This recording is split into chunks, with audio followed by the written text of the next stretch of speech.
Alright, so motocross season has started. Round one's already in the books, and we're working on our bikes, we're doing all the things during the week. These are some of the essentials that I have to have in my garage to get my bike ready to go racing on the weekend.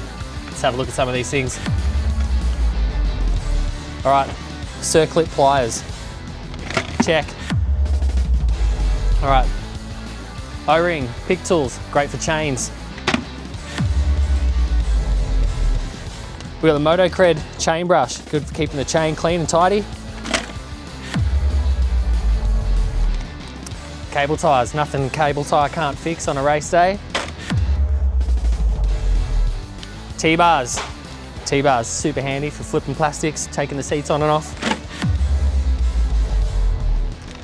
Allen key kit, keeping them all in the same place at once because God knows I'll lose all my Allen keys.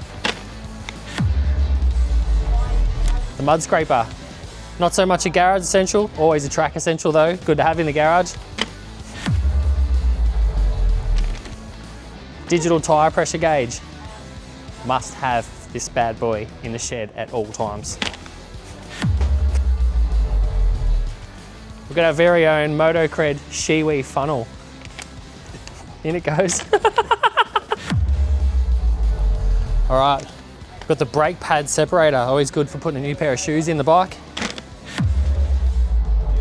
We've got the Moto-Cred shock spanner, always good to make sure you get your sag set before you go to the track, have it all done in the garage ready to rock and roll.